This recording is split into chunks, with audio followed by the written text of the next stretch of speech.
안녕하세요, 워룬입니다. 이번 영상에서는 한문을 공부하실 때 도움이 될 만한 사이트 몇 가지를 소개해 드리겠습니다. 첫 번째로 보고 계신 화면은 Chinese Text Project라고 해서 사이트 주소로는 그냥 ctext라고 하는 곳인데 여기는 중국 고전 같은 거를 많이 모아둔 사이트예요. 이제 원래 영어로 된 사이트인데 여기 보면 중문판이라고 해서 중국어 버전을 누르시면 한자로 바뀌어서 한자가 더 편하신 분들은 이렇게 보셔도 되고 간체랑 번체가 두 개 다 보시는 것처럼 바뀌는 그런 기능이 있고요.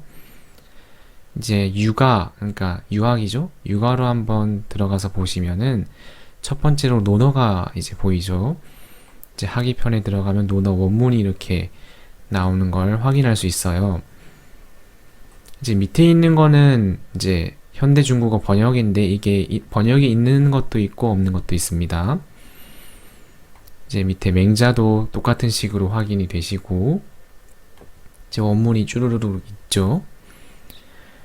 이제 밑에 역시나 다 육아 관련 책들이 있고 밑에 묵가, 도가, 법가 이런 제자백가들 책도 있고 사서, 그러니까 역사서죠. 사서라고 해가지고 역사, 사마천의 사기, 춘추좌시전, 국어, 안자춘추, 전국책, 한서 이런 책들이 주르륵 있고요.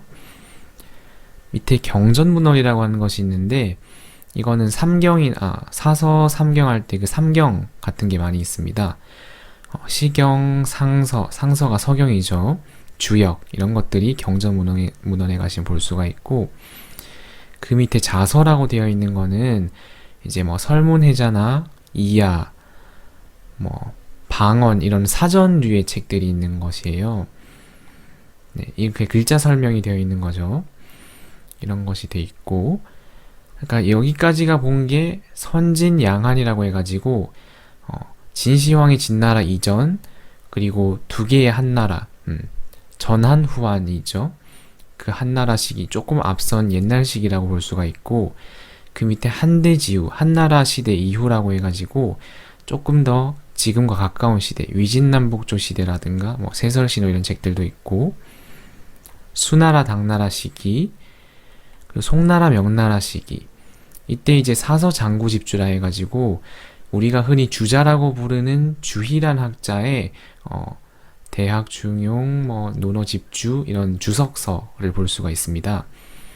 그리고 주자어류도 이제 확인이 가능하시고 이제 청나라, 민국 시기 이렇게 쭉쭉쭉 연결이 되네요. 이제 이 사이트 같은 경우에는 또 다른 원문을 확인할 수 있는 점 외에도 여기 보시면은 이렇게 쭈루룩 나와 있는 게 원래 그 책이 어떻게 되는지 그 이미지를 제공하고 있어요. 여기 아까 우리가 텍스트로 봤던 게 사진으로 똑같이 나와 있는 걸 확인할 수 있죠. 그리고 여기 밑에 내려가시면은 검색이 가능한데 요거는 이제 내용, 글자, 텍스트 내용을 가지고 검색하는 부분이고 여기 밑에 서명 검색이라 해서 책 제목을 가지고 검색하는 칸이 따로 있습니다. 네. 이 사이트는 굉장히 중국 고전에 많이 담고 있어서 자주 사용할 수 있고요. 다음으로 넘어가서 이제 두 번째로 보시는 것은 칸리포라고 하는 사이트인데 칸세키가 일본말로 한적, 그러니까 한문 전적이란 뜻이고 리퍼지터리가 영어로 이제 저장소라서 칸리포 이렇게 이름을 붙인 것 같고 여기도 아까 ctext처럼 한문 전적을 많이 검색할 수가 있는 사이트인데 여기 카탈로그로 들어가서 보시면은 여기 사부총간이나 사고전서 이런 것들을 검색할 수가 있으세요. 이제 경부로 들어가면 이제 경전 관련된 게 다 여기 모여 있겠죠. 뭐 주역도 있고 이렇게 되어 있는데 한번 대전이라고 검색을 해볼까요? 그럼 이제 주역 전이 대전이란 책을 찾을 수 있고 명나라 때 호광이란 사람이 이걸 담당했다 하는 걸 알 수가 있어요. 그 링크로 들어가신 목차가 주르륵 뜨고 여기 내용이 역시 텍스트로 볼 수가 있는 모습입니다. 이게 이미지가 등록이 되어 있긴 한데 요즘엔 접속이 잘 안 되는 것 같아요. 텍스트로 보시는 게 아마 더 빠르실 것 같고, 이게 타이틀로 검색하는 거랑 그 텍스트 내용으로 검색하는 거 이게 나눠져 있긴 한데, 제가 봤을 때 이 제목으로 하는 것보다는 글자 내용으로 하는 게 검색이 더 잘 됐던 것 같습니다. 이 칸리포라는 사이트였고요. 이제 다음으로는 이제 번역이 되어 있는 부분을 소개해 드릴 건데, 이제 동방미디어 주식회사에서 하는 사이트인데, 여기 보시면 역사고전 이런 파트가 있어요. 이 파트에 들어가시면은 밑에 뭐 삼국사기 이런 것도 있고, 고문진보라든가 사서, 삼경. 사서라고 하면은 논어, 맹자, 대학, 중용의 네 가지 책이고, 삼경은 시경, 서경, 주역의 세 가지 경전 이런 거고요. 이게 이제 성백효 선생의 주해, 주석이랑 해석하고 함께 실려 있고, 소학이나 효경 이런 것도 있고요. 한문 기본 고전이라고 해가지고 사자소학, 추구, 계몽편, 명심보감, 동몽선습, 경몽요결, 천자문 이런 기초적인 고전 책들도 보실 수가 있습니다. 여기 한번 들어가서 보면은 이제 창이 새로 뜨고 이렇게 논어, 맹자 이런 식으로 나눠져 있고요. 이렇게 목차를 들어가시면은 이게 원문이 있고 번역문 그리고 주석 그 주석의 번역문 이런 식으로 되어 있습니다. 근데 이게 가끔 이게 복사가 되긴 하는데 좀 잘 안 쓰는 글자 같은 경우는 텍스트가 들어간 게 아니고 이미지로 넣은 경우가 있어서 그냥 이렇게 드래그해서 복사 붙여넣기 하면 그게 누락되는 경우도 있고요. 이게 아마 여기 입력하다가 뭔가 빠진 게 있는 것 같은데 간혹 가다가 이걸 눌러도 안 뜨는 장이 있더라고요. 그 점은 조금 참고를 하셔야 될 것 같습니다. 대신에 이제 번역문을 읽기에는 아마 이 사이트가 굉장히 도움이 많이 될 것 같아요. 여기가 동방미디어 사이트였고, 그 다음으로는 동양고전 종합 데이터베이스 이렇게 돼 있는데, 이거는 전통문화연구회에서 같이 운영을 하고 있는 사이트고, 번역서가 역시 확인할 수 있는 사이트입니다. 저 같은 경우는 이제 서명별 동양고전으로 자주 들어가는 편인데 이게 찾기가 편하더라고요. 이렇게 가나다 순으로 정리가 되어 있고, 논어 집주, 논어 주소, 그리고 이제 문장가들 책이라든가 맹자도 있고, 이렇게 제자백과 책들도 굉장히 많이 실려 있습니다. 장자, 한비자. 근데 이제 춘추자시전이 특히 여기가 해석이랑 주석 같은 게 좀 상세하게 되어 있어요. 요거 이렇게 원문만 보고 싶으면 이걸 누르시면 되고, 번역부만 보고 싶으면 이렇게 누르셔도 되고, 이렇게 하면 두 개가 같이 나오는데, 이런 식으로 주석이라든가 추가적인 설명들이 자세하게 되어 있어서 공부할 때 많이 참고가 되는 사이트입니다. 이제 강의라고 해가지고 그 영상 강의를 모두가 다 올라져 있는 건 아닌데 몇 개 필요한 거 위주로 골라서 볼 때 도움이 되었던 것 같습니다.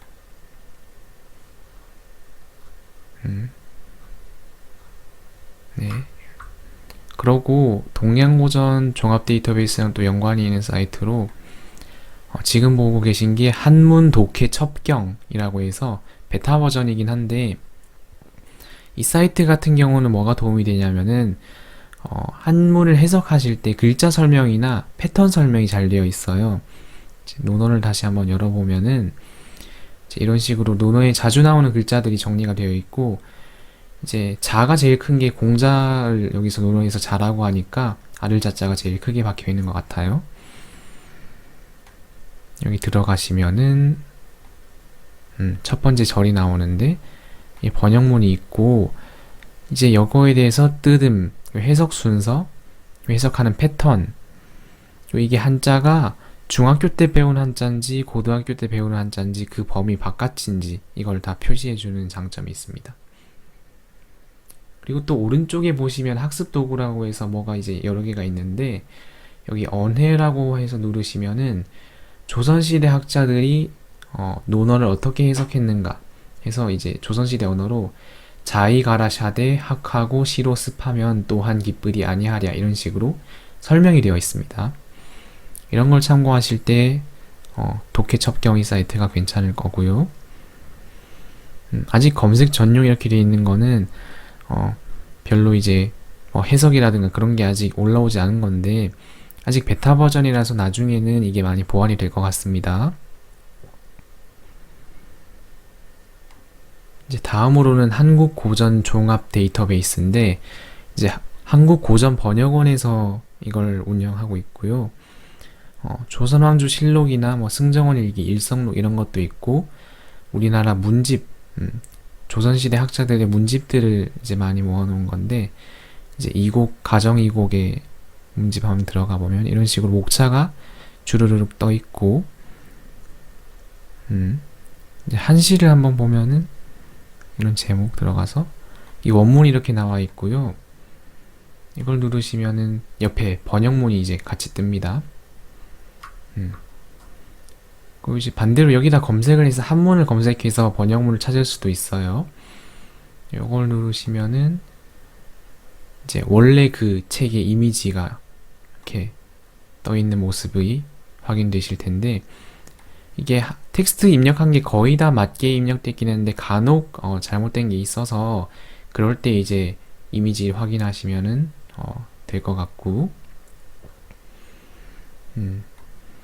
이제 고전 종합 데이터베이스에는 또 이제 요 플러스 누르시면 기능이 더 많이 뜨는데 여기 보시면 경서 성독이라고 해서 그 옛날에 서당에서 글을 쭉쭉 이제 길게 늘려서 읽는 그런 거를 들을 수 있는 파트도 있고 연호 예를 들어서 뭐 명나라의 만력 무슨 년 만력 몇 년 이런 식으로 연호가 나오는데 그게 서기로 고쳤을 때 지금이 2021년이듯이 그렇게 고쳤을 때 몇 년도인지 확인할 수도 있고요.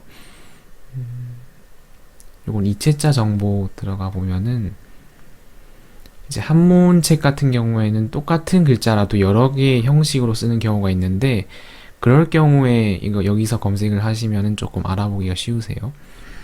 예를 들어서 배울 학자 같은 경우에는 이런 식으로 줄여서 쓰는 경우가 옛날에 많이 있었는데 이런 걸 검색해 보시면은 확인이 되시죠. 요런 모양도 있고 그리고 이제 그 베타 버전이긴 한데 승정원 일기랑 그 천문학 책에 대해서 번역기를 내놓았긴 했어요. 근데 이제 아직 초보적이라서 그게 막 훌륭하게 뭐 되진 않는데 승정원 일기 아무거나 한번 볼까요?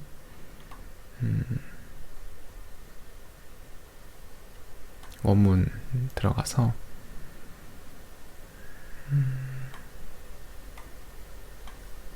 이게 이제 상이 그러니까 상이 임금이죠. 창덕궁에 있었다 이런 거를 여기다 넣고 한번 번역을 시켜 볼게요. 이거 나오죠. 왜냐면은 이게 짧기도 짧은데 상제라는 맥락이 승정원 일기 안에서는 상이 뭐 위 이게 임금을 뜻하게 되고 제 뭐뭐뭐 하면 어떤 장소에 있다 이런 뜻으로 쓰이기 때문에 이 패턴이 일기라서 정해져 있는 거예요. 그래서 이게 간단한 거라서 자동으로 번역이 되는데 아직은 이제 복잡한 문장까지는 번역이 안 되는 것 같아요. 이제 한국 고전 종합 데이터베이스 이 사이트 확인시켜 드렸었고 그리고 이제 한국사 데이터베이스라고 해서 국사편찬위원회에서 나온 건데 그 우리나라 혹은 뭐 주변 나라들 역사서를 여기서 읽을 수가 있고 뭐 삼국사기, 삼국유사, 고려사 뭐 이런 식으로 다 되어 있고요. 삼국사기를 한번 들어가 보면은 신라 이제 번역문이랑 뭐 주석 같은 거 설명 이렇게 있고 이렇게 하면 한문 원문 이렇게 주르륵 나오고요. 원문 이미지를 누르면은 역시 아까 전에 봤던 것처럼 원래 책이 어떻게 돼 있었는지 이미지로 확인이 됩니다. 이제 여기까지는 제가 처음 보여드린 두 사이트는 이제 원문 검색 사이트고, 이 중간 부분은 해석 위주로, 번역 위주로 찾을 수 있는 사이트였습니다. 이제 다음에는 글자에 대해서 어떻게 공부를 할지 그런 거를 조금 알려드릴 텐데, 이건 소학당이라고 해가지고 옛날에 글자 공부하는 거에 대해서 우리가 소학이라고 명칭을 붙였기 때문에 이렇게 돼 있는데요. 자형 이렇게 해서 한번 검색을 해보면은 이렇게 해서 이체자표라고 하면 아까 보여드렸듯이 똑같은 글자라도 형태가 다른 경우가 있기 때문에 오렐 구자, 옛 오렐 구자가 이런 식으로 쓰이기도 한다는 걸 확인할 수가 있고, 자형 연변 이렇게 하면은 이 글자가 고대 상나라 때 갑골문 때부터 지금까지 어떻게 변해왔는지 오래된 순서대로 이렇게 나오고 있어요. 이거는 이제 설문해자가 제일 오래됐는데 이게 쭈르륵 나오고 있고,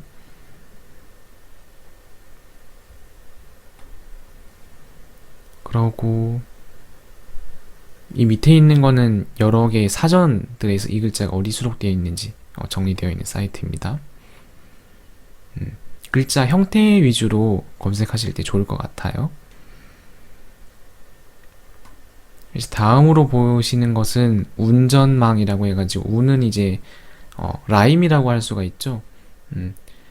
광운이라든가 이런 식으로 글자를 검색하면은 그 글자가 어떤 라임 그룹에 속하는지 그걸 확인하는 사이트인데, 광운이란 책, 중원음운, 홍무정운 이런 게 돼 있는데요. 이게 반절이라고 하죠. 어궐절, 물고기 어자의 초성이랑 궐자의 중성과 종성, 이렇게 굳이 억지로 말하자면 할 수가 있는데, 그러니까 궐 합해서 월 발음이 나오죠. 이렇게 되어 있고요. 뜻이 여기 밑에 쓰여져 있어요. 뜻이. 근데 예를 들어서 한문 같은 경우는 고대 중국 언어에서 유래했다 보니까 성조가 바뀌었을 때 의미가 바뀌는 경우가 간혹 있거든요.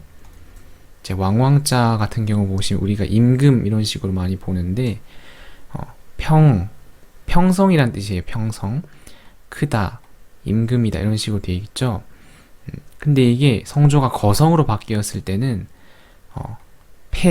제패하다 이런 뜻으로 쓰인다고 되어 있네요. 홍무정운 설명에는 왕자가 거성일 때 보유천하, 천하를 보유하는 것을 왕이라고 한다 이렇게 설명이 되어 있습니다. 이런 식으로 성조가 바뀌었을 때 글자의 의미가 어떻게 바뀌는가를 참고하시기 위해서 광운이라든가 홍무정운 이런 책들을 검색하실 때 운전망이라는 사이트를 참고하시면 도움이 되실 거예요. 이제 마지막으로 이거는 동방어언학 해서 이스틀랭 사이트라고 하는데, 저는 이게 한자의 옛날 발음, 상고음, 중고음 이런 걸 검색할 때 사용을 하는데요. 여기 한번 보시면은 각각 각자를 한번 검색해 볼까요?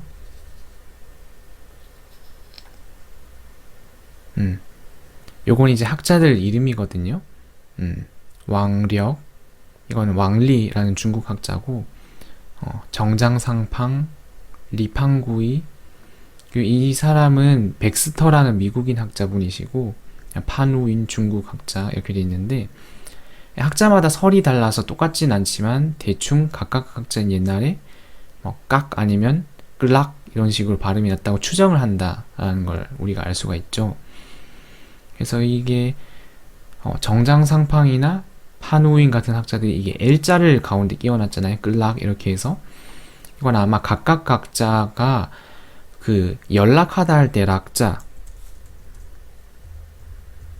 이 글자에선 발음이 락으로 나니까 어떤 때는 발음이 각이고 어떤 때는 발음이 락이면은 아마 더 고대 발음에는 그 두 개가 뭔가 좀 섞여 있지 않았을까 하는 추측에서 이렇게 옛날 발음을 추측하신 것 같아요.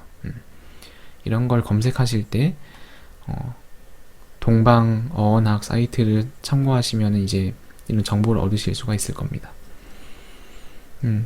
오늘 이제 몇 가지 사이트를 보여드리긴 했는데 이제 아마 네이버 한자 사전이나 다음 한자 사전 같은 것은 다들 잘 활용하고 계실 것 같아서 굳이 이걸 언급하진 않았고요. 제가 생각하기에 네이버 사전은 얼마 전에 업데이트가 되면서 뭔가 이체자 관련해서 글자 형태에 관련해서 정보를 많이 얻을 수가 있는 것 같고, 다음 사전 같은 경우는 한자의 뜻 밑에 항상 예문을 달아 놓았기 때문에 실제 문장에서 어떻게 이게 의미가 활용되었는가 그걸 확인하시기에 조금 좋지 않을까 그렇게 생각이 들었습니다. 이제 저 같은 경우는 이제 번역 확인할 때 동양고전 종합 데이터베이스나 독해 첩경 이런 거 자주 확인하는 편이라서 이게 좀 도움이 많이 됐던 것 같습니다. 이제 여러분들도 아마 다들 목적이 있으셔서 한문에 이제 관심을 가지시고 공부하고 계시겠지만은 어떤 것이든 다 잘 이루어지길 기원하겠습니다. 영상 봐주셔서 감사합니다. 다음에 더 좋은 주제로 찾아뵙겠습니다.